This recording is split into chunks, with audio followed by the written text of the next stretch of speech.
Graça e paz, irmãos. Nós estamos dando início ao culto de adoração ao Senhor e que tudo saia conforme o desejo do nosso Pai Eterno. Vamos dar início com uma oração, este culto tão esperado por todos nós, que é o dia em que o Senhor ressuscitou, o dia em que o Senhor mostrou todo o seu poder sobre a terra. Neste momento nós vamos pedir para que o nosso irmão em Cristo, Caleb, nos eleve a Deus em oração, dando início a este culto. Senhor Deus, eterno Pai, obrigado por essa oportunidade, mesmo estando fora da igreja física, mas a igreja espiritual está aberta para o Senhor receber essa mensagem que o pastor vai a dizer. Oh, meu Deus, faz que as pessoas tomem consciência do que o planeta está passando, para que elas fiquem dentro de casa, para que as mortes não aumentem. É isso que eu te peço e também para que essa mensagem seja boa. Deus, amém. Amém. Vamos abrir nossas Bíblias em Mateus 5 e vamos iniciar com a leitura. Cada um tem a oportunidade de fazer a leitura de um versículo. Mateus 5, a partir do versículo 1. O Sermão do Monte, as bem-aventuranças. Eu vou começar primeiro e cada um tem a oportunidade de ler até o 11º. Se estamos em 5, em 4, então cada um vai poder ler 3 versículos. Vendo Jesus, as multidões, subiu ao monte e como se assentasse, aproximaram-se os seus discípulos. Então ele passou a ensiná-los. Jesus disse: Bem-aventurados os pobres em espírito, porque deles é o reino dos céus. Felizes os que choram, pois Deus os consolará. Bem-aventurados os mansos, porque herdarão a terra. Bem-aventurados os que têm fome e sede de justiça, porque serão saciados. Bem-aventurados os misericordiosos, porque alcançarão a misericórdia. Felizes os que têm um coração puro, pois eles verão a Deus. Bem-aventurados os pacificadores, porque serão chamados filhos de Deus. Bem-aventurados os perseguidos por causa da justiça, porque deles é o reino dos céus. Bem-aventurados são vocês, quando por minha causa os insultarem e os perseguirem, e mentindo disseram todo mal contra vocês. Você? Fiquem alegres e contentes, porque está guardada para vocês uma grande recompensa no céu. Pois foi assim mesmo que perseguiram os profetas que viveram antes de vocês. Amém, meus amados.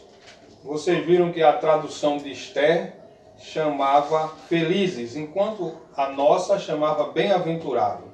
Então, feliz ou bem-aventurado é você que está nos ouvindo e que segue os caminhos de Deus. Você que nos ouve e que ainda não conhece o amor de Cristo em sua vida e o sacrifício que Ele fez por você, que você, a partir desta mensagem também, seja feliz. Que você encontre a razão e o sentido da vida, a qual o maior é estar com o Senhor. Vamos abrir o nosso cantor cristão no hino 259, a qual vai nos dar base para a mensagem que temos nesta noite. Hino 259.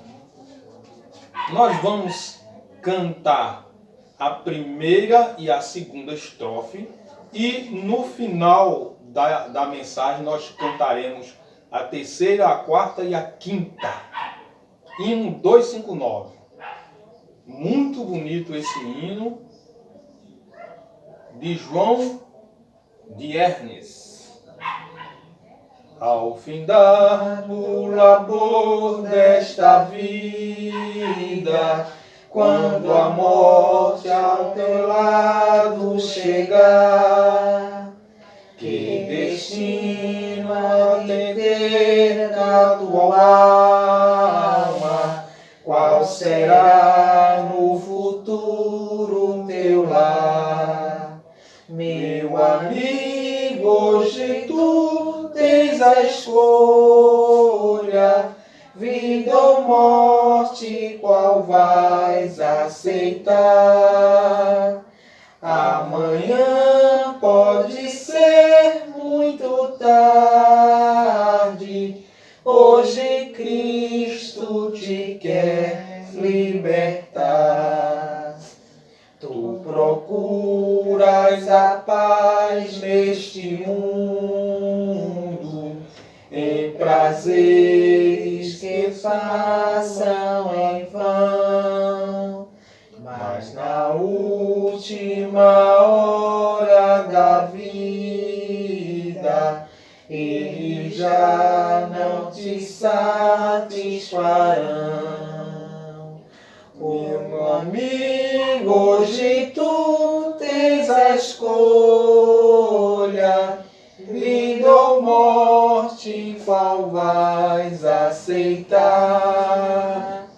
Amanhã pode ser muito tarde, hoje Cristo te quer libertar. Amém, meus amados. Então aqui nós vamos parar nesses dois primeiros trechos do hino e após a mensagem nós vamos continuar louvando Ele, porque a mensagem que temos hoje de adoração é para você que está ainda buscando encontrar ao Senhor.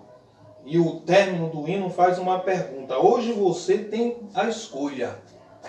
E qual você vai escolher? Amanhã pode ser muito tarde, porque Cristo hoje, Ele quer te libertar. Por isso abram as suas Bíblias em 1 Coríntios 15 e vamos falar num tema muito sugestivo para a época em que estamos vivendo. Vamos falar sobre ressurreição.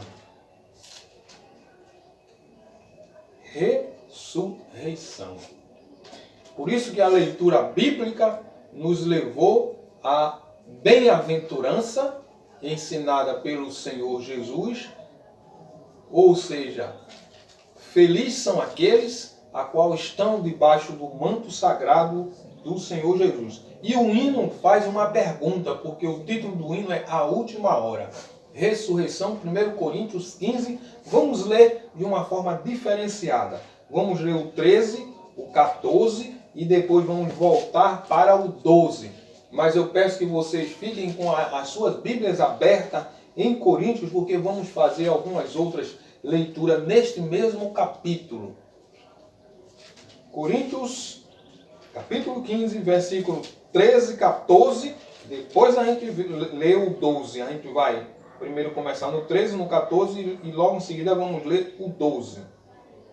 E se não há ressurreição de mortos, então Cristo não ressuscitou. E se Cristo não ressuscitou, é vã a nossa pregação, é vã a vossa fé. Ora, se a corrente pregasse que Cristo ressuscitou dentre os mortos, como, pois, afirmam alguns dentre vós que não há ressurreição de mortos? Paulo está questionando e também ensinando ao povo de Coríntios, aos irmãos de Coríntios. E nós vamos trazer esta palavra de ressurreição para você nesta noite. Diante do quadro em que estamos vivenciando, em que até hoje, até o momento em que eu fiz essa pesquisa em Pernambuco, há um registro de 628 óbitos. Corrigindo, 628 pessoas morreram. No Brasil, estamos beirando aos 7.000. 7.000 pessoas. E em São Paulo, que é o campeão, infelizmente, dessa situação, está em torno de 2.000, mais de 2.500 pessoas já foram a óbito por causa dessa pandemia. Falar em ressurreição nesta noite nos serve até como alento, porque, como eu disse num outro sermão, a velha da foice está batendo à nossa porta. Pois estamos vivendo tempos sombrios e difíceis. Isso porque somos apegados a viver. Deus não nos fez para perder, para sermos derrotados. A espécie humana é evolutiva e ela é também inacabada. Ela está sempre buscando cada vez mais o crescimento. E ela sempre vai buscar enquanto tiver respiro em nossas narinas. Como espécie humana, a nossa chance de sobrevivência atualmente está difícil. Mas segundo a mãe de todas as ciências, que é a filosofia, ela busca questionar esse momento em que estamos vivendo e o mundo inteiro está temeroso. Um certo filósofo chamado Montaigne, ele nos afirma que a morte é inevitável. E ele vai mais longe quando diz que a função da morte seria para nos ensinar a viver. Já temos um outro, que aí muitos conhecem, que é o Sócrates, de nome, né? Conhece do nome? Ele diz que a morte permite que a alma se distancie da matéria orgânica, a qual outro dia nós falamos do que somos feitos, né? E só então é que nós vamos ter como aprender a atingir o saber. Platão, seu discípulo, classifica a morte para nós como se fosse o fim. A morte nos leva ao fim. É lógico que para essa explicação de Platão, essa defesa de Platão, ele estava desiludido. Por isso que ele taxou a morte como um fim. Porque ele estava entristecido com a democracia ateniense. Ele havia acompanhado todo o processo de julgamento e condenação do seu mestre, Sócrates, a qual havia sido acusado de corromper a juventude e de não acreditar nos deuses. E aí, o veredito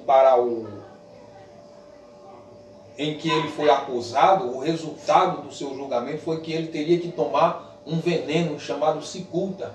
E ele tomou, não rejeitou. Por isso que Platão diz que a morte é o fim. Mas afinal, para nós que vivemos hoje em pleno século XXI, a morte é o fim ou é o começo? Para você, a qual eu acredito que todos nós já vivenciamos a perda de algum parente, ela é o fim ou é o começo? Observe o que Paulo descreve em Coríntios. Todos os ensinamentos de Paulo para esse povo de Coríntios. É bom a gente lembrar que a cidade de Coríntios ficava apenas a 48 quilômetros de Atenas. E que Atenas era o berço da filosofia. Por isso lá existia Sócrates, existia Platão.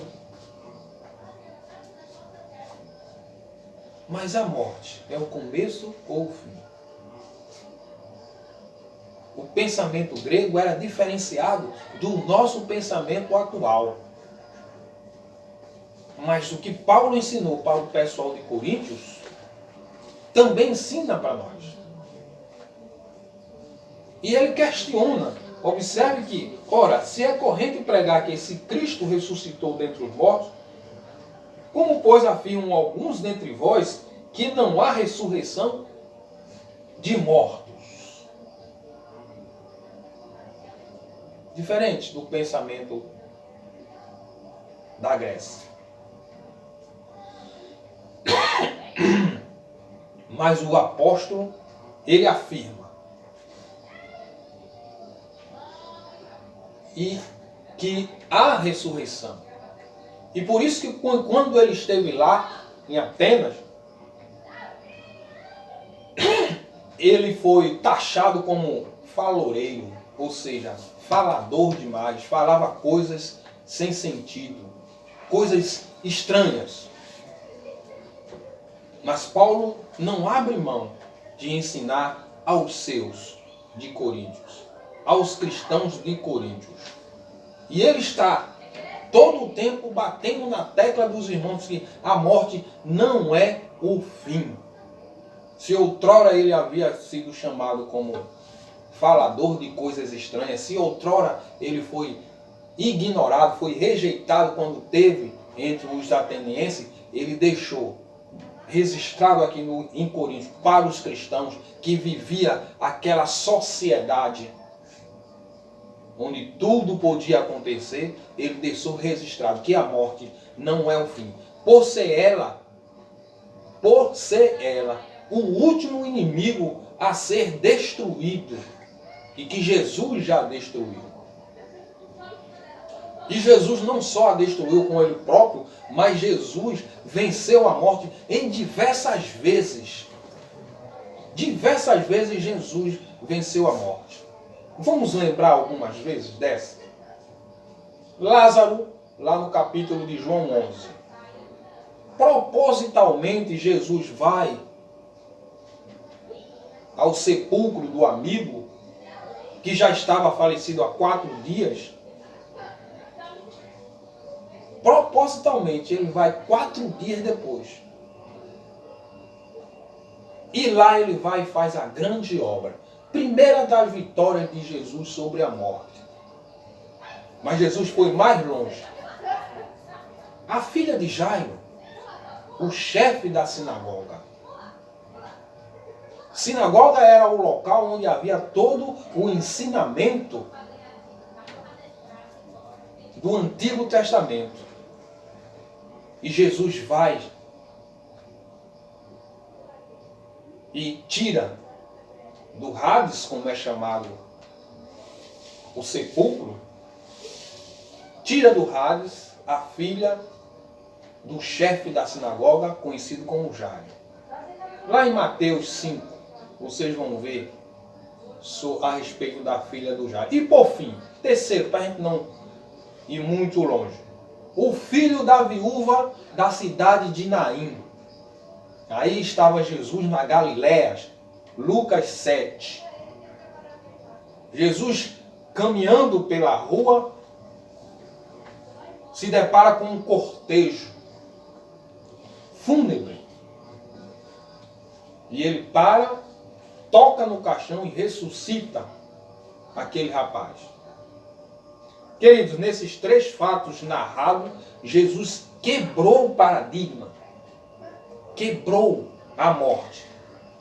Ele operou diante dela porque ele quis demonstrar uma coisa: quem era o verdadeiro vencedor. E ele quer demonstrar isso para você essa noite, para mim essa noite, para todos que me escutam. Sabe por quê? Eu digo que ele quebrou o paradigma. Ele desfez a coisa natural, que seria morrer e enterrar, e chorar e lamentar o morto. Porque em Lázaro, ele quis mostrar ao povo, ele fez no público, 4 dias depois, que havia ressurreição. E através dele a ressurreição chegou ao mundo. E que eles estavam muito errados ao pensar que não havia ressurreição. A estratégia de Jesus também agora se volta para a sinagoga. Ele apresentou ao chefe da sinagoga o local onde havia todos os ensinamentos do Antigo Testamento, como eu já citei, que eles não deviam estar presos apenas no Torá, nos livros da lei de Moisés. Se eles não vissem os outros registros, eles não iriam entender que o Senhor chegou. E eles não chegariam à verdade exposta pelos outros livros. Jesus era muito estrategista em relação ao que ele queria fazer. E por fim, a viúva da cidade de Naim. Ele tirou a viúva de uma cidade, de uma vida, de uma saga que ela iria ter que enfrentar dali para frente. A sociedade iria rejeitar, iria eliminar aquela viúva, porque a sociedade não cuidava das viúvas. E as mulheres viúvas ali sofriam muito. Viúvas, e se não tivessem filhos, sofriam demais. Então a sociedade iria escarnecer daquela mulher, iria esquecer aquela mulher, e não havia quem sustentasse ela. Jesus, consciente de que aquela mulher ainda precisava do seu filho, ele toca no caixão. E o filho daquela viúva ressuscita para cuidar da sua mãe. Pois ele era a única representação masculina daquela família. Então, diante desses 3 pontos que eu falei, a morte não é o fim. Mas o que é a morte, se não é o fim? Sabe o que é a morte e o que é o fim? Quando ela chega, ela nos demonstra que o melhor ainda está por vir. É isso que nós cristãos acreditamos. E você precisa acreditar que com a morte, o melhor ainda está por vir. Veja o que Paulo nos ensina. Por isso que eu pedi para que vocês ficassem com o livro, com a Bíblia aberta. Paulo 15, 26. Veja o que é que ele diz sobre essa questão da ressurreição. 15, 26. O último inimigo a ser destruído é a morte. Todos nessa vida têm uma certeza. Se estamos vivos, é porque nascemos. E se estamos vivos, é porque vamos morrer. Então nós vamos nascer, já nascemos, e vai chegar o nosso dia determinado que iremos morrer. Só que nós que somos cristãos, e você também pode ser, os que estão em Cristo, passa a ter mais uma certeza nessa vida. Que com a morte vem a ressurreição. Basta estarmos com Cristo, convicto com Cristo. E vejam como isso é interessante para Jesus. Por isso que eu digo, Jesus foi estrategista quando ressuscitou os 3 primeiros, quando mostrou que a morte não era o fim. Todos eles voltaram a morrer. Todos eles. Então, a gente tem a certeza que vai nascer e que vai morrer. Os 3 que Jesus ressuscitou voltaram a morrer. Porém, a partir do momento em que nós nos entregamos a Cristo, garantimos a ressurreição eterna com Ele. Por isso que eu digo que quando conhecemos a morte é que o melhor ainda está por vir. Porque com Jesus nós vamos ser ressurretos. Se a gente morrer no período em que Ele ainda não voltou, nós vamos descansar no Senhor. Então, há um refrigério antes da nossa labuta, do nosso trabalho, do nosso sacrifício aqui na terra. Mas vamos ter a certeza de que vamos ressuscitar com Ele. Pois com a sua morte e ressurreição, aí é quando Paulo afirma no 15, 26, passamos a ter a garantia também de nos tornarmos diferentes dos 3 assim. Os 3 ressuscitaram, morreram e ressuscitaram, mas morreram de novo. E nós vamos morrer e vamos ressuscitar para uma vida eterna. Porque Jesus nos garantiu, porque Ele venceu-a. E o apóstolo questiona isso, não da ressurreição de Cristo, mas questiona aos seus ouvintes de Coríntios, lá no 15:55. Vamos ver 15:55? Aonde está, ó morte, a tua vitória? Aonde está, ó morte, o teu aguilhão? Se os irmãos de Coríntios questionavam, se os ouvintes de Coríntios questionavam de que a morte, como era típico da filosofia da época, se questionavam isso, aí Paulo diz, aonde está a ti? Cadê tu? Eu não conheço. Vejam como isso é interessante. Porque ele responde.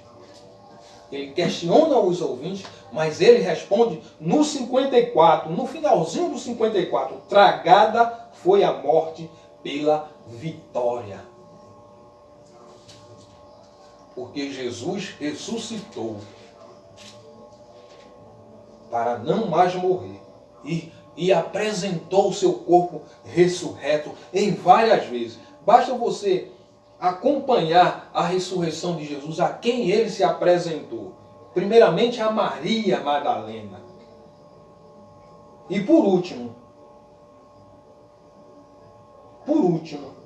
a Paulo. Paulo diz, eu sou o último que vi Jesus quando eu estava a caminho de Damasco. Então Jesus venceu a morte. Por isso que Paulo afirma, tragada foi a morte pela vitória, e a vitória do Senhor Jesus. Queridos, na verdade, há quem despreze essa fé que os cristãos têm. Há quem despreze. Há quem se oponha a isso. Há quem diz que a ressurreição é uma balela. Os atenienses acharam isso. Mesmo com todos os ensinamentos de Paulo, mesmo com a cura de que eles tiveram antes, por isso que eles construíram lá a estátua do Deus desconhecido. Mesmo Deus lá salvando aquela cidade de tantas mortes rápidas. Aí chamaram lá o Epicureus. E aí, Epicureus não, eu me enganei, mas chamaram lá um outro cidadão a qual conhecia o poder de Deus e ele invocou esse Deus. Eu já preguei isso lá na igreja. E aí ele queriam fazer uma estátua desse Deus que havia acabado com a morte constante lá na cidade. E ele disse, olha, eu não tenho a imagem desse Deus, mas coloquem lá no altar ao Deus desconhecido. Eu já preguei isso na igreja, a igreja deve se lembrar. Mas os atenienses, eles desprezaram essa questão da ressurreição. A filosofia também fez isso, porque a filosofia surge na Grécia. Grande parte da ciência hoje também despreza isso. E nós temos